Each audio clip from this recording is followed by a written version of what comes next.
All right, so we're here with Tai Lopez at the new house. Happy What's to up? film, man. Yeah, thanks for coming. Yeah, dude. All the way from Vegas. The Yeah. Vegas to LA connection is strong.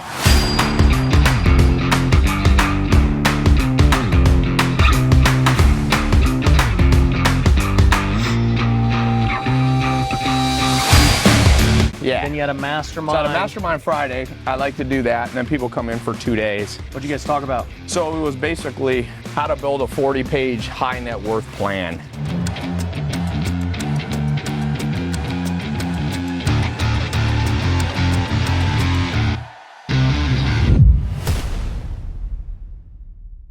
Let me ask you about just the education space, because like this house just feels like a flashback. Yeah, Yeah, all like over he's again. running the playbook again. Yeah. What do you see different today in the education info space? Selling a course, what you really got to do is the only two business models that'll really win are going to be AI tech, some version of AI, or personal or community brand. Dude, should I do this or this or Yes. this? I'm like, bro, just Yes. pick one. Don't do things because you see someone else making money.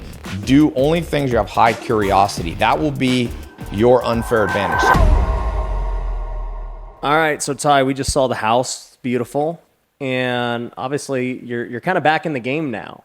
Little Seems bit. like little bit you in took the some personal years brand. off from Yeah. content and other things. And Yeah. I mean, what was going on? Well, I mean, personal brand, sometimes you need a sabbatical. I needed a sabbatical. You've been doing it forever. I started in like 2009, and I was just like, psh.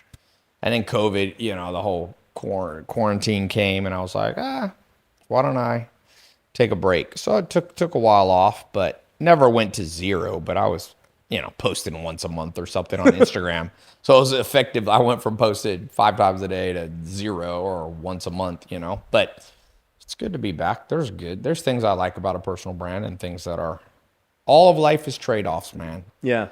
It's like there's not as much right or wrong, black and white. There's just trade-offs. Which pros and cons do you want? So what did you spend your time doing in the off time? Oh, well, I mean, I wasn't in California. I was on the farm a lot. I was buying businesses. I was doing a lot of joint venture stuff. I like that. I think the future is a lot of joint ventures because the game's so much more competitive now. So it was good. Spending time with family. Yeah, low key. What do you think with, let's talk about competition and the economy and everything else. Like I was just talking to somebody else and he kind of echoed the same thing saying, one of my friends is white labeling or like getting the rights to using Napoleon Hill's brand. And he's like, dude, the cost to get clients today is so high with marketing and everything else. He's like, it's better to partner with them because they already have an audience. Right. Yeah, there's truth to that. I mean, look, I've never seen a time. I became an entrepreneur online in 2001. I built my first funnel. That's what changed my life, really started making money, was just from a funnel in 2001. And Life Insurance Tricks was what it was called, .com. And the cost of a click was 20 cents back then. Now I look at people, I have a private mentor client where I program where I help clients. And I just look, people are paying $8 a click, $6. I'm talking on Meta, not at Google. AdWords, sometimes people are spending $30. Oh, yeah. But what you have to, you really got two things that are going to win in the future. The only two business models that'll really win are going to be AI tech, some version of AI, or personal or community brand. So you can build a personal brand with your face on it, or you can build a community brand like CrossFit.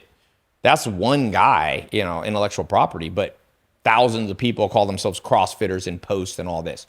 So you can start a community movement or you can build a personal brand. That's A, or B is tech. Everything else, even real estate, is going to start folding under that. You already see it where big private equity firms are buying up, BlackRock buying up a lot of properties, single family homes. As that process, AI is going to start coming in, bidding on properties. It was one of my first business ideas in 2001. I was like, man, someone should make software that can just pull in all available properties in the entire world and rank them by literally the best value deal in the world. The problem is not everything's on a central database, but America's getting on a central database. Once it's on a central database, AI is going to just value stuff. So even the real estate game, a lot of people make money in real estate because it's a fragmented business, right? So like you can find out about a deal down the road that another guy doesn't know, whereas the stock market is not fragmented. It's relatively, depending on who you believe, public market. So it's harder to make outsized returns when the information flows freely. But real estate has been fragmented, but that's going to go away. You're going to have quantum computers soon. Quantum computers. Google has launched their first attempt at a quantum computer. A math problem that took 10,000 years for supercomputers, they solved in, I think, 12 minutes. So, I mean, 10,000 years it would take to do that math problem. Everybody's password is going to be hacked. All crypto will stop working as you know it, because people will be able to hack and, guess everything. They'll be able to crack seed phrase, everything. So I'm just saying, you got to prepare for the future. AI probably won't disrupt Taylor Swift. Right. AI not going to disrupt Taylor Swift. She has a community. Yeah, and she's a personal brand. Yeah. 20 years. Maybe in 20 years, she'll be replaced by, a robot that looks like Taylor Swift. You see AI brand, like AI OnlyFans. There's a lot of dudes out there simping for Instagram chicks. I see them, and I'm like, that's not a real human, bro. But they have no idea. They're like, you look great. I'm like, yeah, she's AI influencer. I got a friend. He's like, I'm going to make AI OnlyFans. I think somebody's going to make 1 million AI women, put 1 million OnlyFans accounts up. Each one is going to make, $1 a month, $10 a month. This guy's going to make 1 to 10 million. Yeah. And it stops scaling. It's just like fast as you can make it. So a lot of things are going to get disrupted. So the thing you got to focus on, either you got to join it. If you can't beat it, join it. So you build an AI/tech company, or you have to go deep down the rabbit hole of building a personal or community brand. And you see, it's not just me coming back to the personal brand game. It's guys bigger than me. It's Elon Musk. I talked to him in 2017. He did not believe social media was important.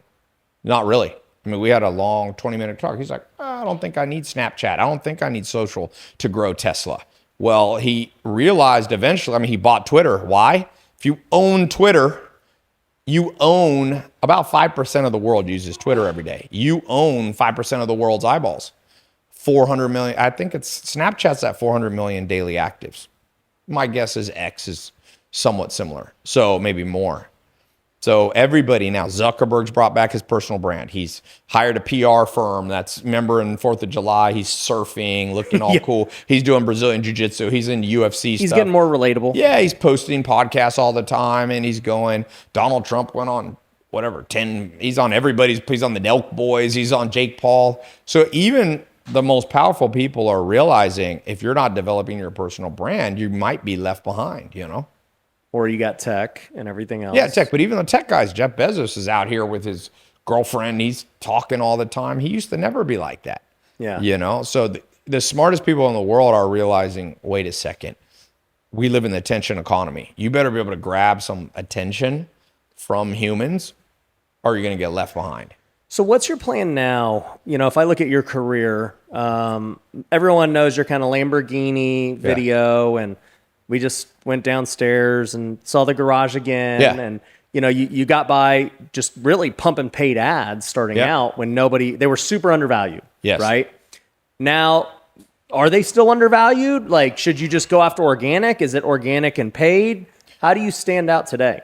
Yeah, one of my 67 steps, which is like mental frameworks to crack the code, one of them is go straight to the top. So I do not agree that you should just go organic, because I ask people, are you smarter than Microsoft, a $3 trillion company? They're basically a country. Well, they spend $500 million a week on ads. So I'm like, are you smarter than them? TikTok spent $18 billion, $1.5 billion a month. That's $400 million a week on ads. And of course, they were an organic platform. So even the organic guys are spending on ads. It might not be ads like a Meta ad, but you should be doing paid ads. And you should be doing organic branding. So I divide business up into 14 divisions. In division 5, 6, 7, division 5 is branding. That's your organic side, your social media, your SEO, your podcasts, all those things. Division 6 is marketing. Marketing I define as paid funnels, either paid funnels or paid lead gen. Division 7 is sales. So in the modern world, somebody who oversimplifies business is going to lose to somebody who's most sophisticated. If you're playing checkers in 2024, 2025, you're going to get smoked. You could play checkers. When I was building my first online business at 01, you just needed to know one little strategy like checkers. Oh, do this and I win. But now tic-tac-toe and checkers don't work anymore. There's too many smart people. 900,000 new people get high-speed internet a day. At least 10% of them are going to launch online businesses. So you got 90,000 new competitors. Even if they're not direct competition to you, they're going to buy $100 worth of meta ads, and there's only so many eyeballs. So the eyeballs, this guy's selling socks, this guy's drop shipping, electronics, this person's building their personal brand. Every dollar spent is either direct or indirect competition with you. So yeah, the only way you make it with paid ads now, you have to test more until you find what I call IOs, insane outliers. So I define an insane outlier. We run ads. Let's say we put 50 ads in an ad set on Meta. We'll look at the baseline. So let's say our baseline is 1% CTR, $4 clicks. Okay. CTR is still decent. I mean, I use EPC, CPC, or you can use ROAS. People use. So let's say baseline's $1. If I can find something that instead of 1% CTR is 4% CTR, now I have an insane outlier, 4x. If I can find what I call a hyper outlier, which is 8x of the baseline. So an 8x would be an 8% CTR. That's tricky to do, but once I've got one ad campaign for one product right now, that's 4 to 8% when the baseline's 1. Wow. And so I'm getting clicks on some campaigns like 40 cents to 7 cents. If I go to what I call second tier income countries like Germany or, Netherlands, I'm getting 7-cent clicks. In the US, I'm getting 40-cent clicks. So you can make money, but you better be damn good. You're playing against chess masters now. Yeah. And so you can beat a chess master, but you have to be a chess master yourself. Yeah. My grandpa was a chess master. You're not going to beat a chess master ever through luck. Yeah, it's like going to Vegas. You don't just show up to Vegas like, I don't know what I'm doing. I'm going to walk out of here with money. You go to Vegas and you know nothing, you're really going to get wiped out. And you can go to Vegas and be good and still go home broke. Yeah. So the world of entrepreneurship is much more a game of going to Vegas. And are you going to go home with money or are you going to go home owing the house money? Right. Zuckerberg became the only man in history worth $100 billion under 37 because everybody's spending money on his ads. Most people losing money. Yeah. So what do you think about, one, I'll say a few things. So I started off just doing organic. Yes. And it was great. Obviously, Yeah. we capitalized on TikTok and YouTube before it became so competitive and all that. And then we got into paid ads about 2 years ago. And I've just been learning and optimizing and doing all these different things you're talking about. One thing that was interesting to me was as I optimized for CTR and just lower clicks, I realized that more broad, funny kind of things like that work well. But then I realized our conversions on those were way less. Yes. It was attracting the wrong people. Yes. So, I just see people making funny ads. And every time I do, I'm like, I don't think that that's the thing. Yeah. That's what I said. That's where chess comes in. So Yeah. chess is not just like deploy your knights off the back row and therefore you win. That's one thing. You have to triangulate like a sniper, right? So I never look at one KPI. So I'm never like, 4% CTR, a winner. We won. But what it indicates, first off, if you you can get a 20% CTR. You could run an ad, say everybody who clicks this wins $1 million. It's not compliant, but you might get a 30% CTR. And obviously you're not gonna make any money because you're only attracting people who want something and don't want to spend. So it's the fine line between 4% CTR and they convert. And A qualified 4%, essentially. Yeah, exactly. I look at EPC, CPC. So if you're spending 40 cents a click because that's a great CPC, cost per click, because you're at 4% CTR, your EPC still needs to be higher than 40 cents. Your EPC is earnings per click. Yeah. So I'm still looking, you want to get LTV in an ideal world, long lifetime value. And I'm defining it not as like 10-year LTV, but let's just call it, 6 months LTV. You want to be at like 5 ROAS. Yeah. So if you spend 40 grand, you want to be able to make 200 grand. Now, and you're talking an information product. Yeah, too. but remember, some people are like, I'm at 20 ROAS. I'm like, no, you're not. They're like, yeah, I am. I said, okay, you make 20 times. And I'm like, watch this. I pull up ChatGPT. I had a guy like this. He never called me back after I said this to him. He was annoying. I said, hey, Siri, if I spend $1 on Meta ads and make back $20, 20 ROAS the next day, and I keep reinvesting the dollars back in, how long till I have more money than there are molecules on Earth? Yeah, but don't understand the power of compounding. Watch. Whenever some person tells you, oh, I'm doing 20 ROAS, I'm like, yeah, maybe you're spending $1 and making 20. So it's going to run the calculation now. Number of molecules on Earth, 1.33 times 10 to the 50th power. You know it's a big number when ChatGPT takes a second to run it. We can do another question and then I'll tell 39 days, you'd have more money than there are molecules in the universe. So Bevo, there's a lot of people, there's a lot of young bucks on social media. I see a guy doing a podcast, 2 guys like 25, and they're like, if I make 100 million, I'm not going to stop because that's not a lot of money. You can spend 100 million fast. I said, this dude, what the fuck are you talking about? And I see the same thing of like, yo, I'm on 20 ROAS.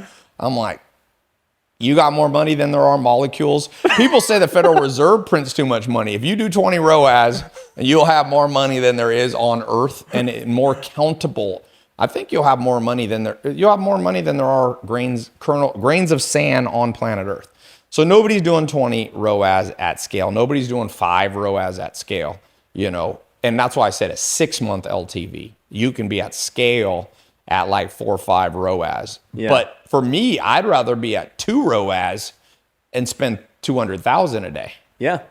You're going to make a ton of money. Yeah. You have to look at, they call that stock and flow. You're just looking at the net cash. That's all you care about. You don't care about ROAS. Well, you want stock and flow. So stock would be you need a simpler way than stock and flow is quantity quality.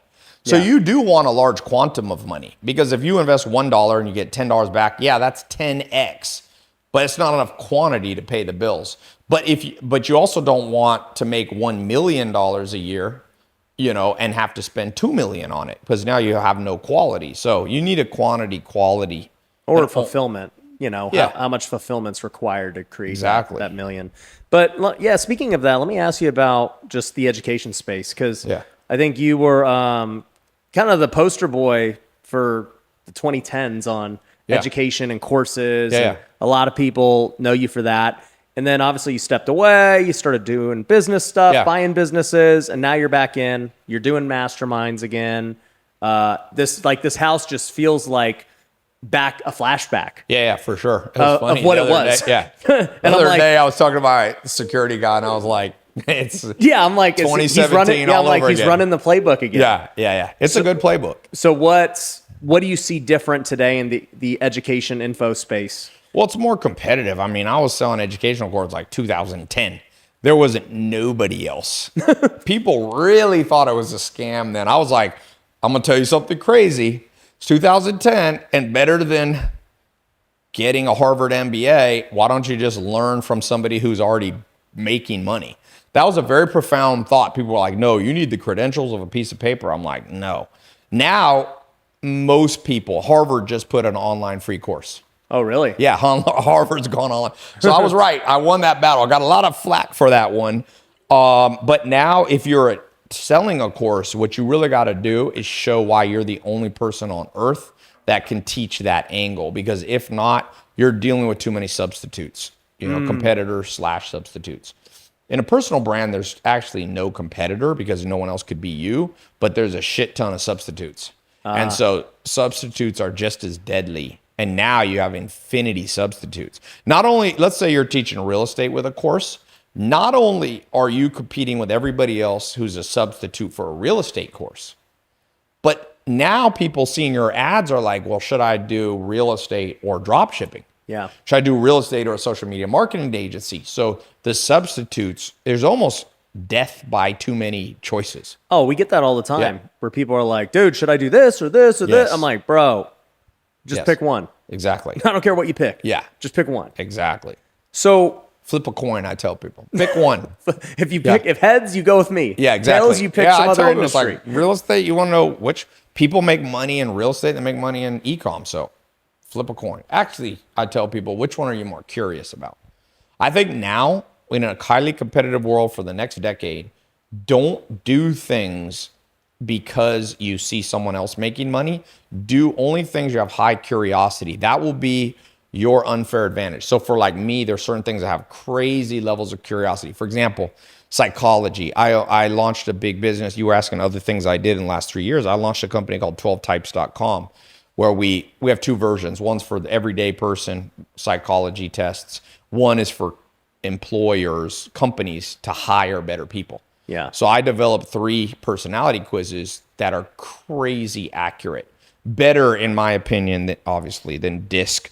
Better than Myers-Briggs 16 personality. I mean, they smoke them. I built them with some of the top scientists and the best science in the world. So I have so much curiosity around, it's called psychometrics, which is the art or the science of putting people in, are you an ENTP? That's the Myers-Briggs way. I have a different type.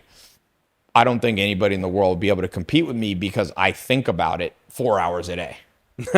Right? So you got to ask yourself, what do you wake up in the middle of the night and have like an epiphany? Do that business. I know people. I knew a guy when I used to own nightclubs. I started realizing this in like 2006. I'm like, I was at one of my clubs in Raleigh, North Carolina. It's called Red Room. And guy walked in and my friend's like, oh, this guy's a multimillionaire. And I said, what do you do? He says, we manufacture bars. You know, like you sit on a stool at a bar? Yeah. They just manufacture the bar stools.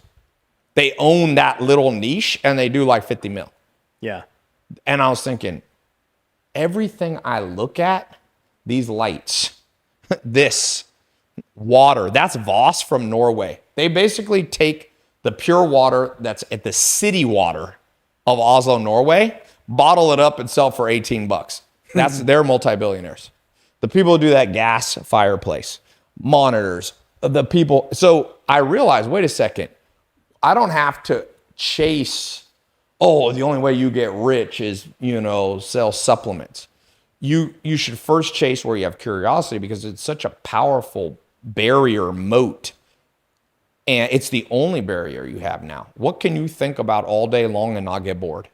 Real estate investors, I found a brand new way to create cash flow that's better than anything else I've ever done. It's better than rental properties, Airbnb, my flipping business, multifamily. It's the best thing we've done yet. It is building an automated wholesale business. Now you might be saying, Ryan, how do you build an automated wholesale business? Well, what if you had the same exact leads that I get every single month? What if you had a sales script that was so easy to close deals over the phone that you could do it all across the country? And what if you could sell your deals directly on the MLS without a real estate license and without having to actually own the property and getting top dollar? Well, we do that with this new method. And I made an 11-minute video where I go over how it all works, how you can start doing it today. So if you want to go see that video, go to wealthyinvestor.com, go click the case study and see what I'm talking about. Well, I think when I look at you, you're a deep thinker. Obviously, like you read a lot of books. You could spit off fact after it's crazy, like how many times I hear you just start talking about something so random, and I'm like, I'm the why king does he of know random that? conversation. I'm like, why does he know that? That makes no sense. But speaking of that, right? I mean, you talked about all these different businesses and things. How many businesses do you think you've started, I don't know, in the last 15 years? Oh, man, a lot. Because you're a guy who's all about testing, so I assume you start things. Shut some down. Absolutely. You're going to have to shut down more businesses than ever in history if you want a winner. And this started about 10 years ago. What do you think the hit rate is for people who are watching that need If you're good, if you're a beginner, it's called optimal stopping math, 25. 1 out of 25 businesses, ideas that you launch. Now, that doesn't mean you need to launch a pizza restaurant, an e-com business. It might mean that in e-com, you need to test high heel shoes, supplements, a jewelry, stuff like that. So 20 segments you might have to test. If you're good, probably, if you're more advanced, like 12. I need to test about 12. But sometimes optimal stopping mass says don't stop. Like you want to find a wife, don't stop till you go on 12 dates. I know guys that find one hot girl and marry her, and I'm like, I have a prediction for you, my friend. What? Pain. Pain, sorrow, and suffering. You need to talk to enough women that you go, that one, on a relative basis of the other 12, I like that one the most. Yeah. If you don't, the brain works off contrast. So you have to have a baseline. That baseline contrast that I just talked about fools even the smartest people on earth I know. You know, it really fools me. It fools me sometimes, and I teach it, and I still get fooled by it. So like recently, we were selling a product, and I was like, you know what? It was winning. We had day one ROAS. We were doubling our money day one. Spend $1, make $2. And it was scaling. So you start scaling with $1,000 a month ads. It was up to 10,000, still holding strong. And the team was like, great, let's scale this to 50 grand. And I said, wait, let's test another concept. We trust another concept. This one wins. They're like, I told you we should. I said, wait. On about the 6th one, I found one that is, it's for every million I'd make with the one we thought was the winner, I'd make 4 million. For every 100 million, you make 400 million. Sometimes I have to contrast that to my team. I'm like, hey, if I told you I'd wire you 100 million or I'd wire you 400 million, which one would you pick? Mm-hmm. So you have to think very mathematically. I saw a tweet. I don't know who did it. It was an image. It said wealth is 80% habits, 20% math. I was like, that's pretty good. Health is 80% diet, 20% gym. Yeah. People get that wrong. People are out in the gym. I used to live, when I lived up in the Hollywood Hills, it was crazy. My next door neighbor, hopefully he's not watching this. This dude, when I moved in 2009, he would jog. I used to play basketball outside. This guy would jog by. Fat. Jogging up in the hills when he's fat. I was like, this guy's knees are going to go out. When I left that house 6 years later, he jogged by for the last time before I moved. I don't think this guy lost 1 ounce. I wanted to be like, I think I should put you in the Guinness Book of World Records for the man who jogged the most without moving a micron, shrinking your waist. And I know why. He thought he could outrun a bad diet. Yeah. Sometimes people run more and they're like, now I can eat more cookies. It just, if you burned 800 calories jogging, he ate 801. Yeah. So health is 80% diet, 20% gym. I would add in there that they forgot sleep. I would say health is 40% diet, 40% sleep quality, 20% gym. I'd just add that in. Wealth, I like that. I don't know if wealth is 80% habits. I would say wealth is 50% habits, 30%. Now, I used to say perseverance, not giving up. Now, not in the AI world. Now it's 50% habits, 30% pivoting. Pivoting, and then 10% is math. And when we talk about failures and trying and testing, that's just all part of pivoting. But you pivot out of it. I have a saying that I teach the whole company. A mistake is an experiment run for too long. If you're trying to find a girlfriend or a wife, you go out on one date with the crazy girl, shame on her. You go out one more time, shame on you. So that was an experiment run too long. You should go out a date with anybody for 20 minutes at Starbucks.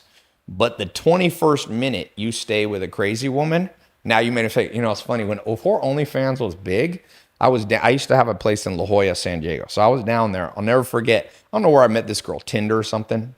This girl comes, probably the curviest white girl I've ever seen.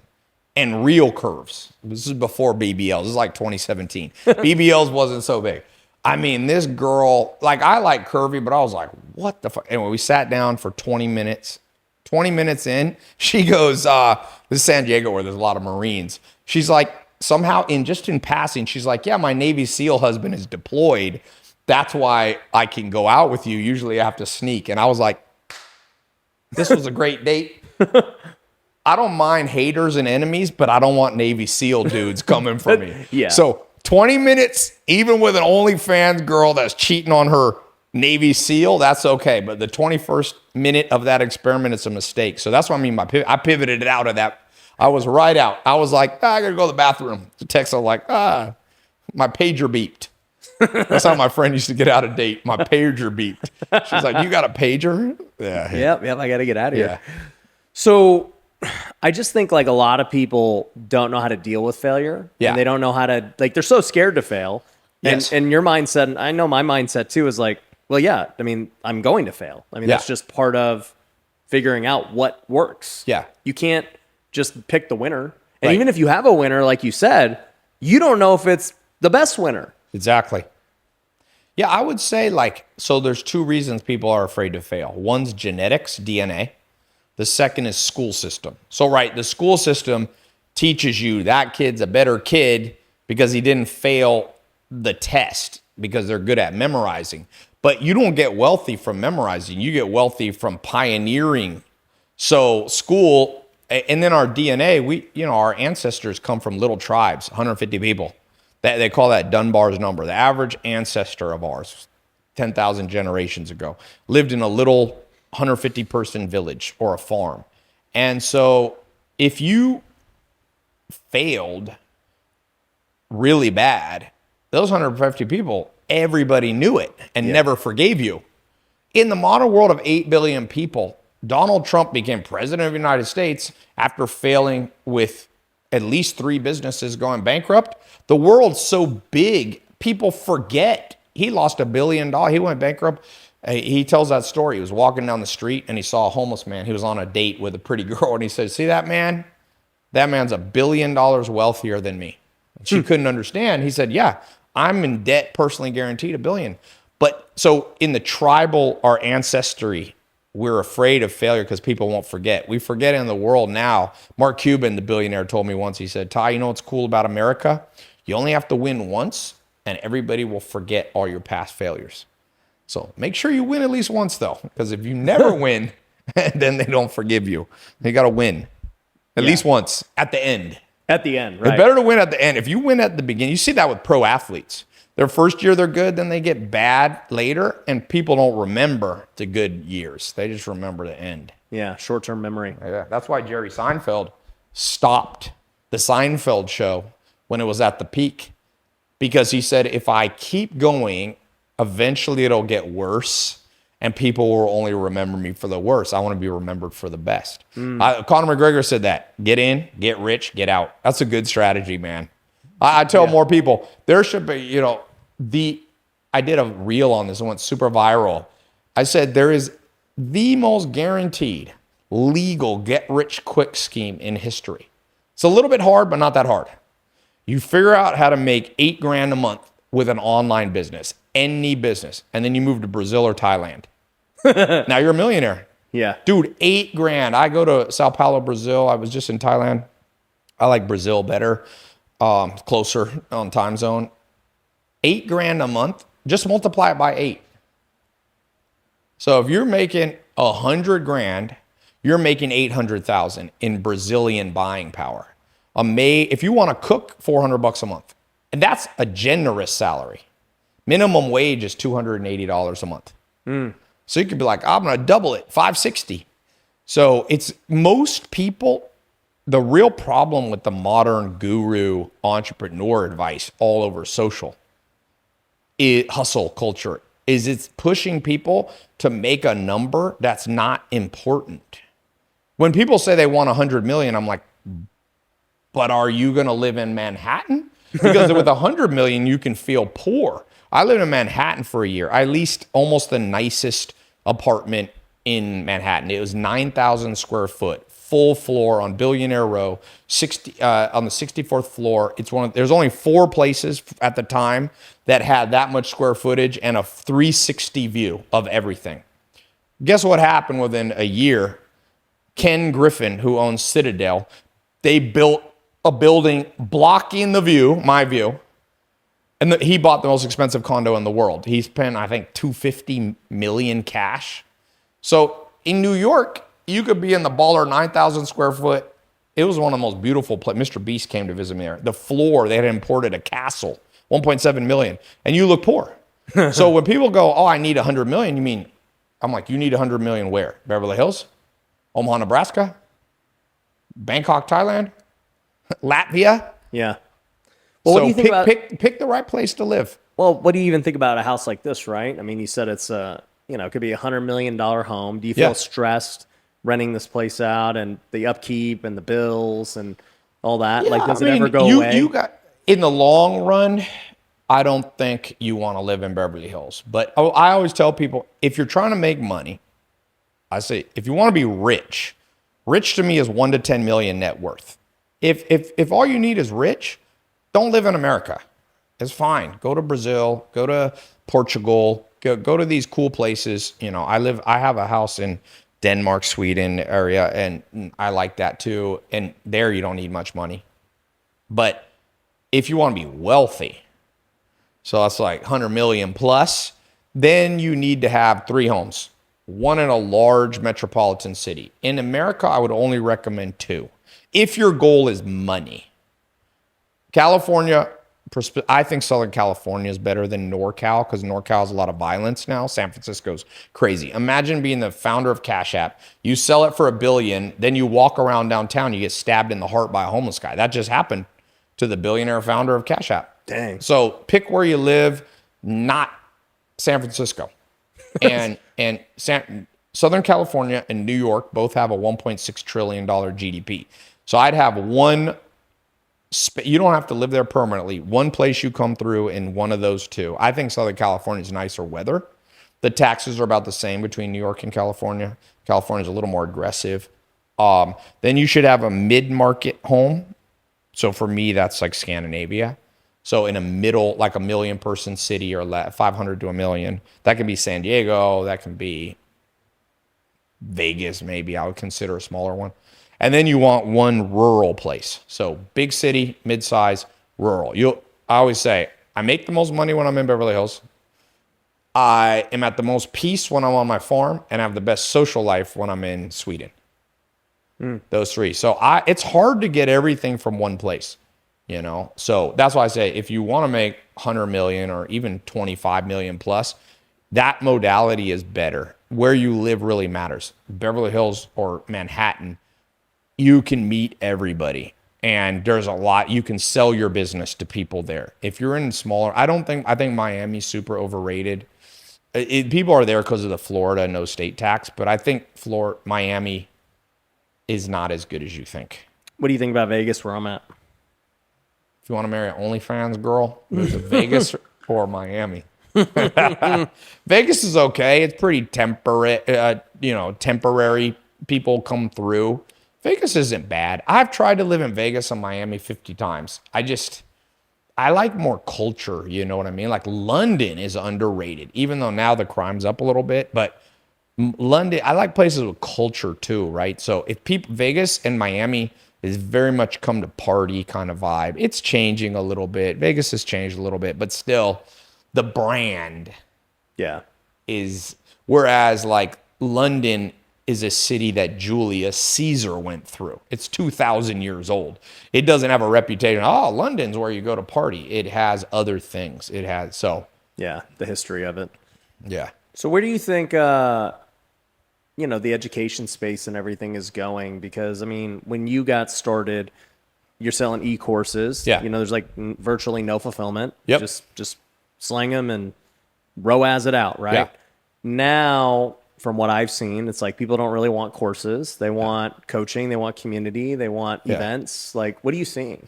Yeah, I'll tell you, I hear people saying that. I don't know that I totally buy in to people don't want courses and training. So I think what I like to do is a self-study, lower price product, a done with you mid-price product, and a done with me, the personal brand, as a high-end product. So I don't know that it's dead. I think what happens is if you build a course that's self-study, it better be good and super unique. So if you're just going to launch a course like in your space, real estate, if you're just going to launch a real estate course, now I'll give you an example. If I was going to launch a real estate course, and I've had real estate courses, they do very well. I built one where I brought in 3 of the expert guys I know on different areas of real estate, did very well, real estate mentor. I had 3 different guys teaching. But let's say I wanted to build a real estate course, which I've thought of doing, which how to buy farmland. That's like my expertise. I've been buying farmland for more than a decade, and I have been working on farm. I've been to 40 countries looking at farmland. If I made an insanely good course that's super unique, because I don't think anybody has at scale a farmland course. Yeah. Okay.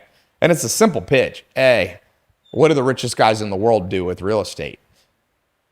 Bill Gates has bought up 0.01% of American farmland, and Jeff Bezos has been buying it up, and the Chinese are just trying to buy up farmland. So let me show you what the ultra wealthy do. So if I built that course, if I charge about $300, I can scale that as just pure self-study. But what you need to really get your lifetime value LTV up, you do need the community. But I would charge more all the way up. Yeah. Events.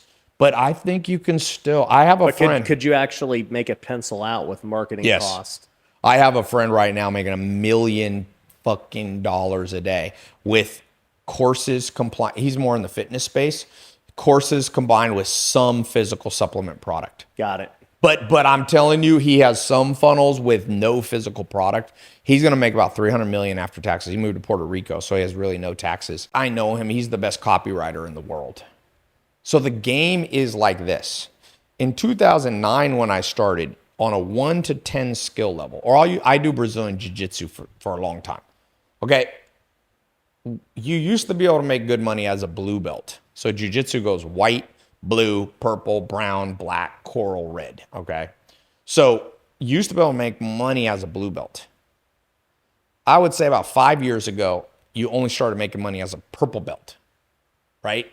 Right now, you have to be a brown belt to be profitable.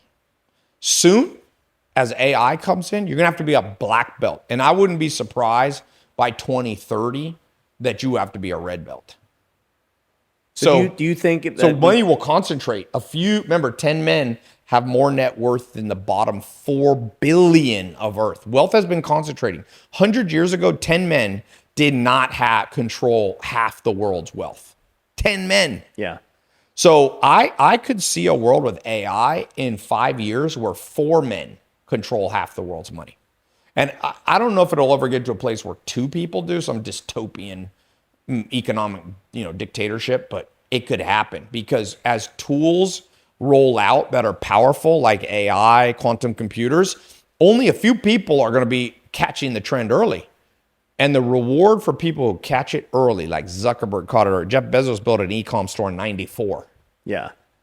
People are still asking me, does e-com work? I was like, it's 20 years ago. It's been working. So I think courses will work, but you have to be better. Your funnel has to be better. Your ads have to be better. The copywriting has to be better. Your email, I call it the 9 levers of a funnel.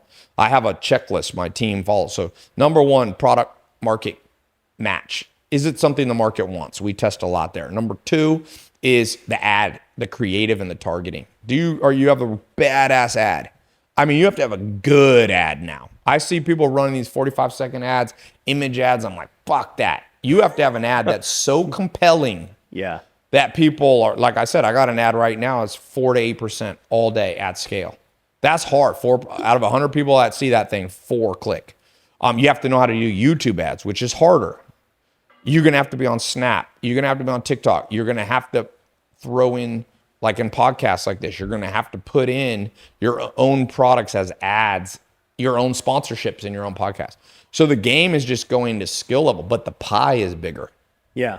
So you think that everything concentrates because of tech? Because of tools, yeah.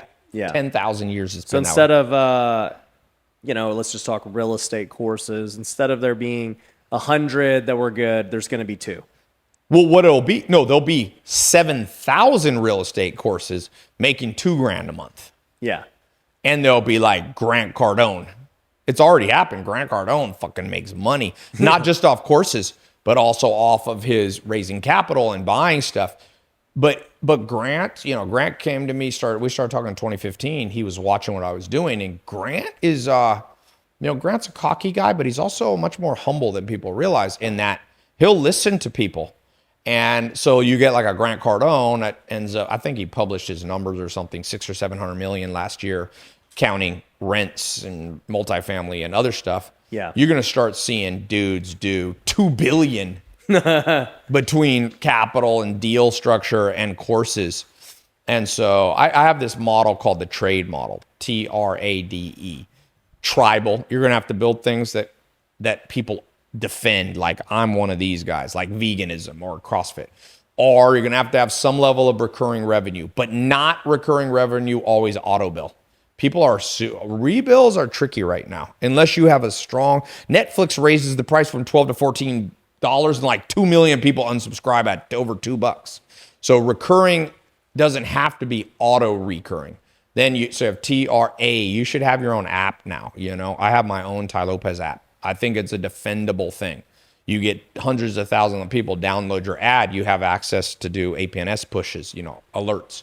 So trade D, you have to be in a debatable space. People need to have emotion. Ben Shapiro. I know Ben. Ben, I won't say his numbers. Ben makes more money, I think, than anybody. Really? He's in a debatable, he took a position that he's conservative, more right-wing Republican. That creates tribe. He has his own app. He has strong debate. And then ecosystems. Grant Cardone's done well of having an ecosystem. Like you come in, you buy a course, you go to his conference, then you invest capital with him. He has this cross-sell ecosystem. So if you can... Because he can increase his LTV. Yeah, and one person, you can spend so much money on the course side because they're gonna end up invest $1 million with them. Yeah, that's a very hard to attack fortress. He's built a fortress. People build these Ben Shapiro's built this fortress. One thing Ben Shapiro that I'm interested in doing, he built a media company with multiple influencers. Jordan Peterson, he developed. Jordan was there before, but Daily Wire made him big.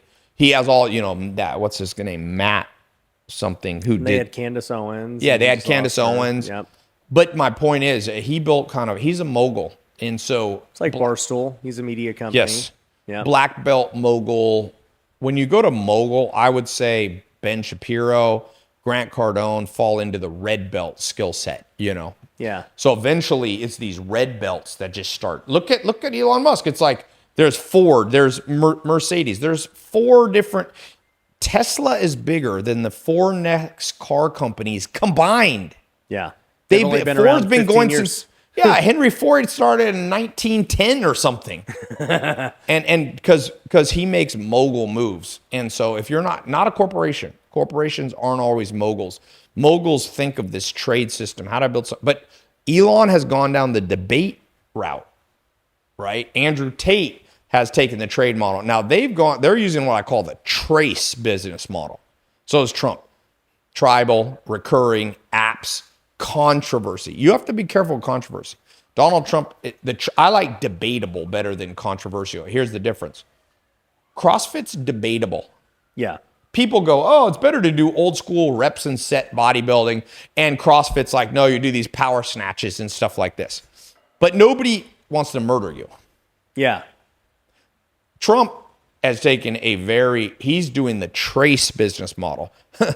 So I like the trade model. Vegans. It's debate. Carnivore. Yeah, I launched a business called Farmer's Cart in 2019, which was, shipping meat, more carnivore based, grass fed. People argue over it, but nobody really wants to kill you. So, you got to be careful with the trace business model. I like the trade one. Just depends if you want to, how much security you want to have. You said recurring, but doesn't have to be auto bill. So Correct. What are you talking about? So I'll give you a perfect example. Like I just had this event here. People come to a seminar, then a party. They signed up. The guy who came Friday, I do not rebill his card in 30 days. But about 50% of the people, when they see the ad for, I'm doing a party this month, October, Halloween party, he's going to sign up again. But I didn't force him. Yeah. But I'll like give you an example. Groceries or something. You got to keep buying them. I had a dude come to me. He's like, Ty, I want to be in your 100K. I'm going to pay you 100K to mentor me in your private mentor program. I said, what do you do? Wedding photography. I said, I hate that business. He goes, why? I said, motherfuckers don't get married enough. So you do the greatest job ever. You photograph them. Johnny Carson or somebody, or like they got married 6 times. At best, you're going to do 6 weddings for somebody. But like if I do a good event, a good seminar, I have people who come 40 times. Yeah. So wedding photography, I'm like, if you want to do that for a labor of love, great, but you ain't never going to make money in that business. I had a guy once came with the worst business plan ever. He said, Tai, I know a market nobody's going after. I said, what? You know when you're 16, driver ed? Yeah. Where you get a dude in the car, and I go, why is that a good business? He's like, I'm buying up multiple driver ed companies in Seattle or something. So why? He goes, listen to me. This guy, by the way, had a Harvard MBA. Just got to tell you, just because you got an Ivy League don't mean you're smart. He goes, well, listen, think about it, Tai. Use your brain. Recurring. I go, what do you mean? He goes, so you get your driver's ed teacher, you spend $1,000, you get your license. Then you get married. Then you have kids. Then they grow up and they need driver's ed. They're going to call you back. Hey, can you do? I said, bro, this is the longest sales cycle ever. So you at 16 get yours. Let's say you get married at 30. 14 years later, you get married. You have a kid 2 years later at 32. So now you're 16 years in. Then they wait till, I said, it's a 32-year recurring pattern. So the only one only one worse than the wedding photography was the Harvard MBA trying to tell me he loves the recurring revenue of a driver's ed course. Yeah, but just remember, when you meet stupid people, as Charlie Munger said, if it wasn't for the stupidity of other people, you wouldn't be able to get wealthy. So sometimes I'm like, thank God everybody's not smart. You know, I meet so many entrepreneurs. 2% are smart, 98% you can beat. Yeah, 98% you can beat. You need this much IQ. So, I mean, what do you do with the 98%, right? Because as much as people hate to believe, Yeah. you know, most people are in the 98%, even Yeah. people watching this. But you could still, like you said, they can still be successful. Yeah, just not in Beverly Hills. I have a friend, he's not that sharp. But life's not all about money. So for my friend, I'm like, my friend, I want you to make $4,000 a month by being a graphic designer on Upwork. $4,000. 4 clients that pay you $1,000 a month. Then you move to Brazil. That's the same as getting paid $32,000.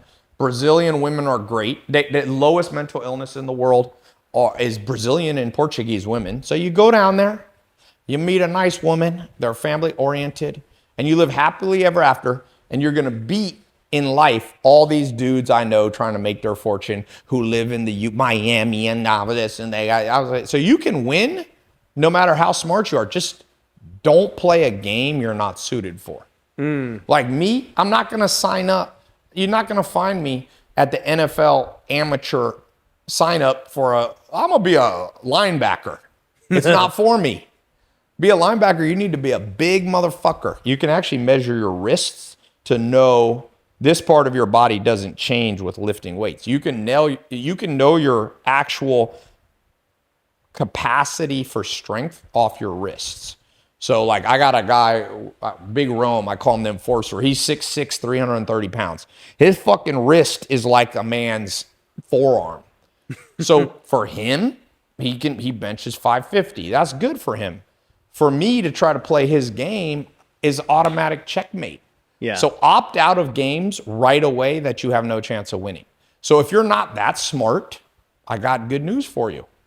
Harvard MBAs are idiots. So make $4,000 a month, build a little social media marketing agency, 4 people paying you $2,000 a month. That's $8,000 a month. You move to Thailand, you won't even know what to do with all the money. You make $8,000 a month, you'll be saving 80% of it. Yeah.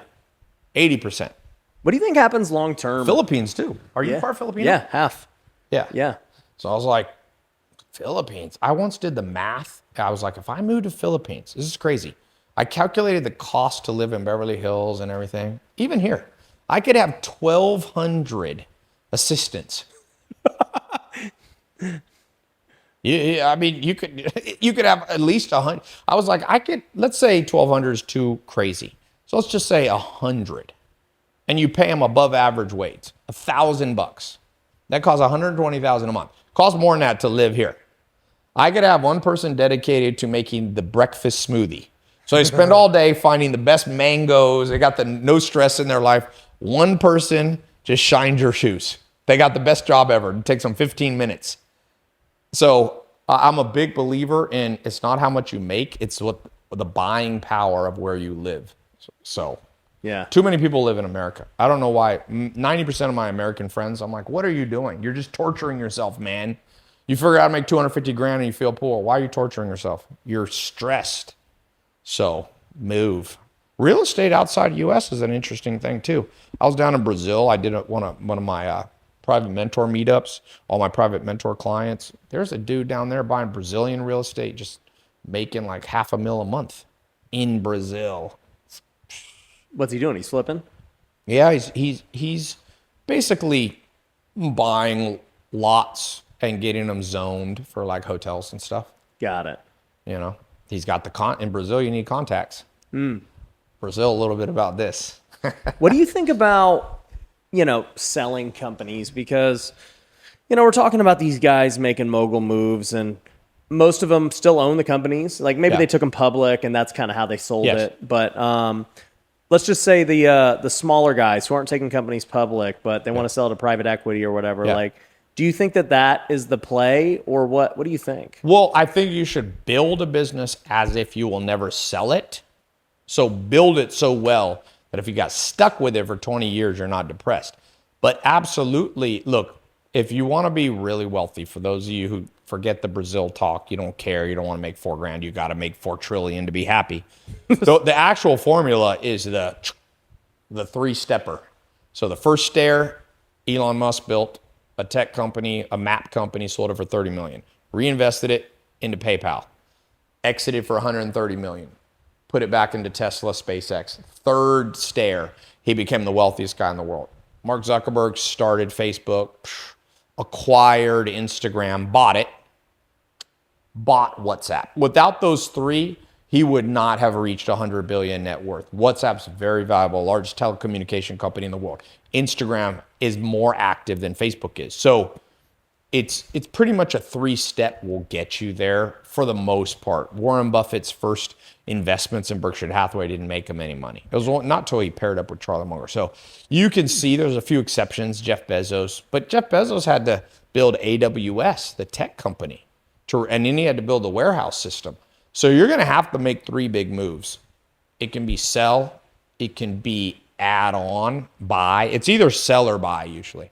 And then to exit, yes, you either sell, do a full sale, a secondary, where you don't sell the whole company, but you get cash in your pocket.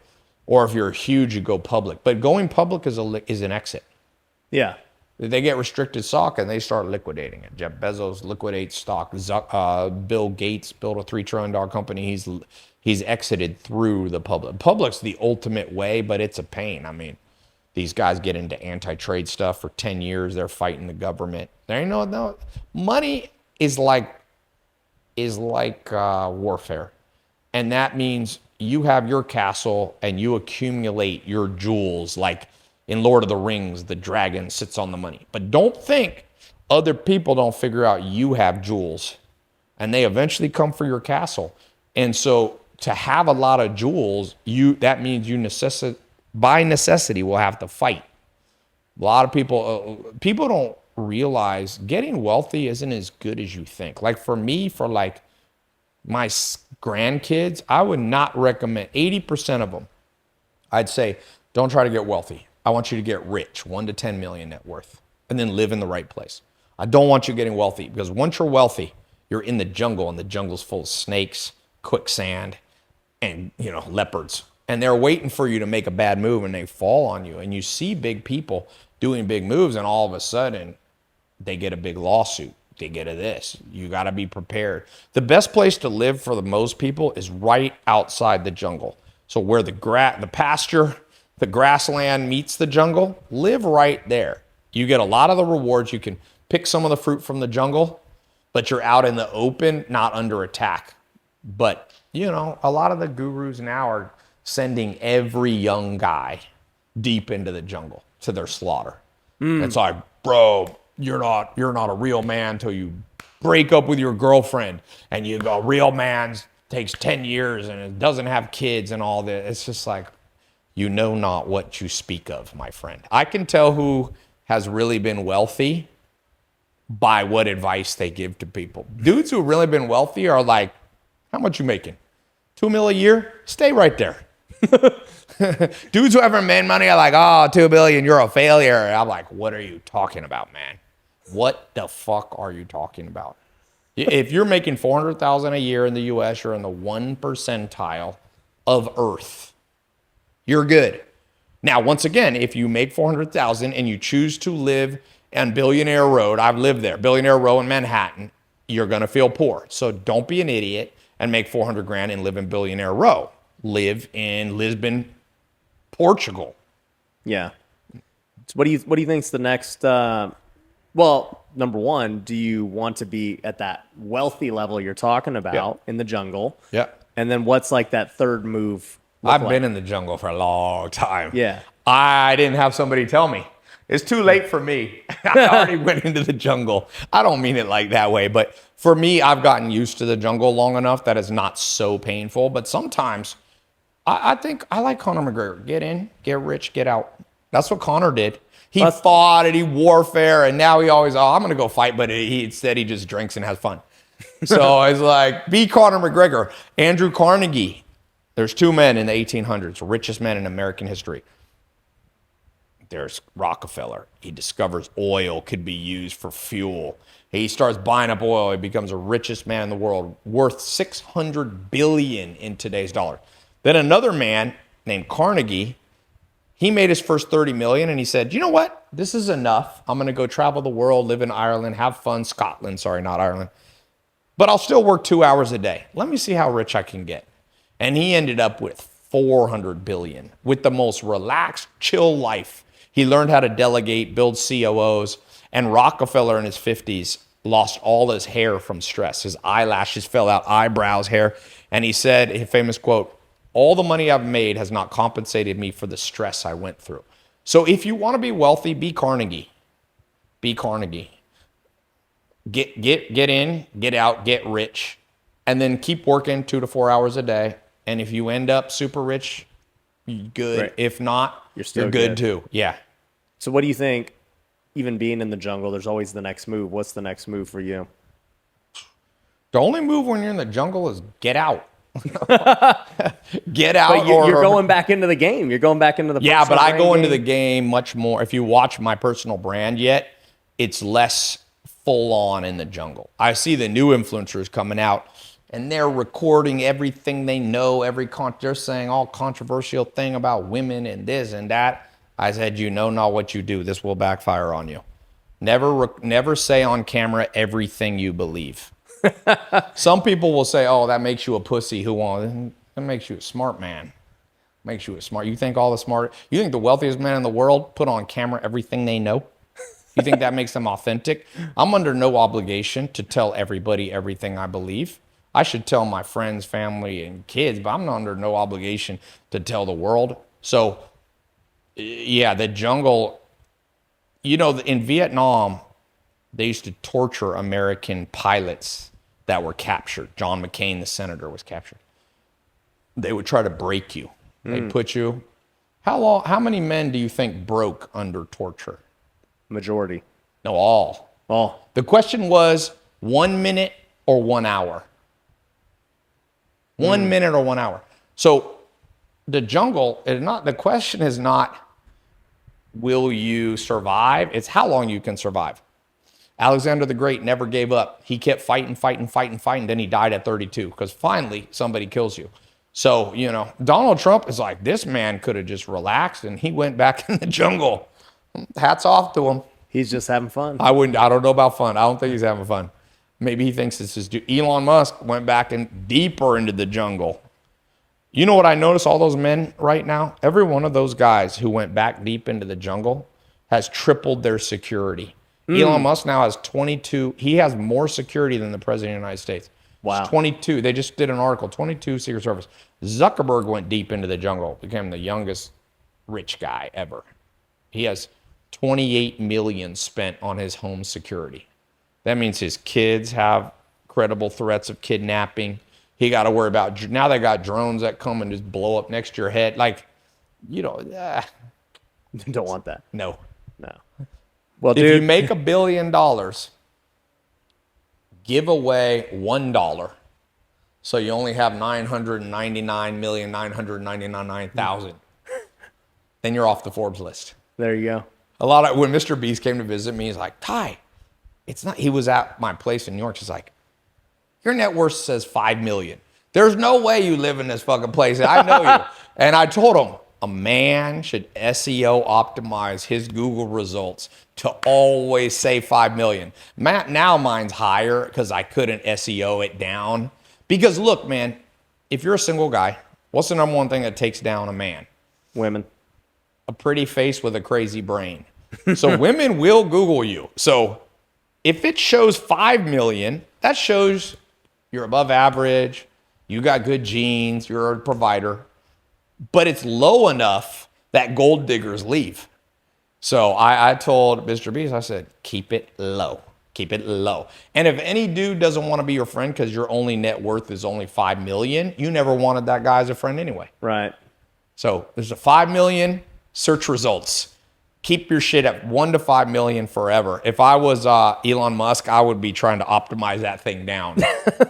He could. It's legal in America to give away all your assets except for 5 million. That's why I never believe a billionaire says he ain't in it for the money. Because if he wasn't in it for the money, he'd just give it all away. Yeah.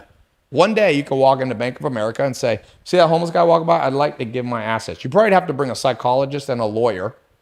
And they probably have to call the president of Bank of America. But you can issue a lawful order. Give my money to that fucking guy.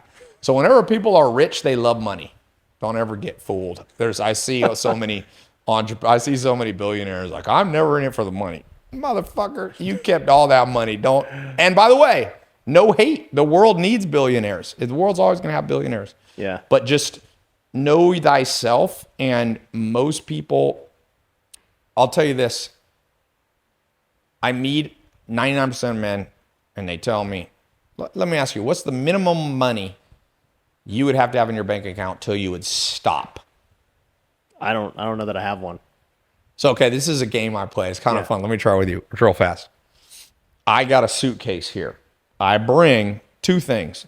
Suitcase with $25 million and a die Okay. to roll. 6-sided die.